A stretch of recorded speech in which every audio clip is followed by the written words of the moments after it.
రాష్ట్రంలో red book రాజ్యాంగాన్ని అమలు చేస్తున్న అధికారులు తర్వాతి ప్రభుత్వ పాలనలో తీవ్రంగా నష్టపోతారని ఎమ్మెల్సీ తాటి త్రిమూర్తులు హెచ్చరించారు.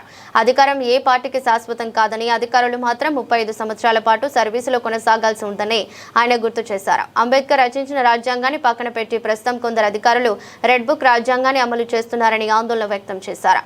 ప్రశ్నిస్తే జైల్లో పెడతారా అని ఎమ్మెల్సీ తోట పోలీసు అధికారులను నిలదీశారు. అంబేద్కర్ రాజ్యాంగాన్ని మార్చేస్తున్న కూటమి ప్రభుత్వం పెద్దలు అధికారులపై ఆగ్రహం వ్యక్తం చేశారు. కక్ష సాధింపు చర్యగా మీరు తీసుకొచ్చిన రెడ్ బుక్ రాజ్యాంగం ప్రకారం ప్రశ్నించిన వారిని జైల్లో పెడుతున్నారని ఆయన తెలిపారు. ప్రయత్నాలే తప్పితే అంతకు మించి ఇంకోటి కాదు. ఇంకా ఏదైతే లాండ్ ఆర్డర్ ఉందో ఈ లాండ్ ఆర్డర్ అనేటువంటి విధ్వంసంగా తయారు చేశారు. మీరు ఈ గతంలో మీరు చేయలేదు అనొచ్చు, చేసుండొచ్చు. ఈరోజు మీరు చేస్తున్నటువంటి అనేక మందిని కక్షాదింపు చర్యగా మీరు రెడ్ బుక్ తీసుకొచ్చినటువంటి రాజ్యాంగం ప్రకారంగా అనేక మందిని జైల్లో పెడుతున్నటువంటి విషయాలు, మిమ్మల్ని ప్రశ్నిస్తే జైల్లో పెడుతున్నారు.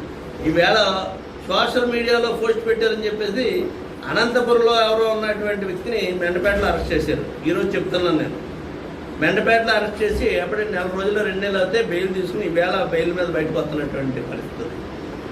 ఇదా మీరు చేసేటువంటి దుర్మార్గం? ప్రశ్నిస్తే గొంతు నొక్కుతున్నారా? ప్రశ్నించే హక్కులైతే ఈ దేశంలో ఎవరికైనా ఇంకా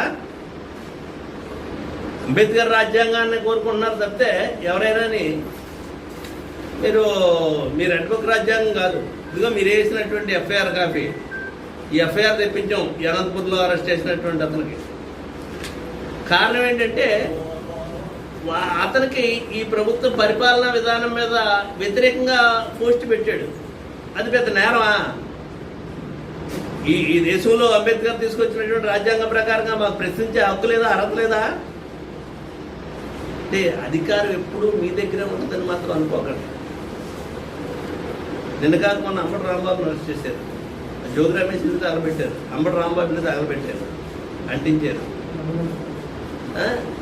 ఇలాగ అనేక మంది నాయకులందరినీ కూడా మీరు కక్షాదింపు చర్య చేస్తున్నారు. లాండ్ ఆర్డర్ విధ్వంసం చేసేస్తున్నారు. లాండ్ ఆర్డర్ ఇలా ఉంటే ఈ రాష్ట్రానికి పెట్టుబడులు వస్తాయని చెప్పేవాడు జగన్మోహన్ రెడ్డి గారు, చంద్రబాబు నాయుడు గారు అప్పుడు గతంలో. ఈరోజు మీరు చేస్తున్నటువంటిది ఏంటి? మీరు చేస్తున్నటువంటి విధ్వంసం కాదా ఇది? చాలా తప్పు. భవిష్యత్తులో దీనికి మూల్యం చెల్లించుకునేటువంటి పరిస్థితులు వస్తున్నాయి అనేటువంటిది మరొకసారి తెలియపరుస్తూ, అధికారులందరికీ కూడా మీరంటే గౌరవం ఉంది. ప్రభుత్వాలు శాశ్వతం కాదు, మీరు శాశ్వతం. మీరు ఉండేటువంటి ప్లేసులు శాశ్వతం కాకపోవచ్చేమో తప్పితే ప్రభుత్వంలో మాత్రం మీరుంటే మాత్రం మీ సర్వీస్ ప్రకారంగా సుమారు 30-35 సంవత్సరాలు అధికారులు ఉంటారు, సర్వీస్లో ఉంటారు. మేము అనేటువంటిది ప్రజలు కోరుకుంటే ఉంటాం 5 ఏళ్ళు, మళ్ళీ బాగా పనిచేస్తున్నాం అంటే మళ్ళీ ఉంటాం, లేదంటే తీసి పక్కన పెడతారు. కానీ మీరు మాత్రం ఒకసారి మీకు అవకాశం వచ్చిన తర్వాత మీ సర్వీస్ పూర్తిగా ప్రజల కోసం ఉపయోగించాలి. ఆ నమ్మకాన్ని ప్రజలకు కల్పించేటువంటి విధంగా మీరు పనిచేయాలి. అంతే తప్పితే మీరు ప్రభుత్వాలకే జీవుదు అనేటువంటి విధంగా చేయటం అనేటువంటిది ధర్మం కాదు. ఏ ప్రభుత్వం ఉన్నా ప్రభుత్వానికి అనుకూలంగా చేస్తారు. గతంలో ప్రభుత్వాలకు చేసేది ఈవేళ చేస్తున్నారు, చేయండి.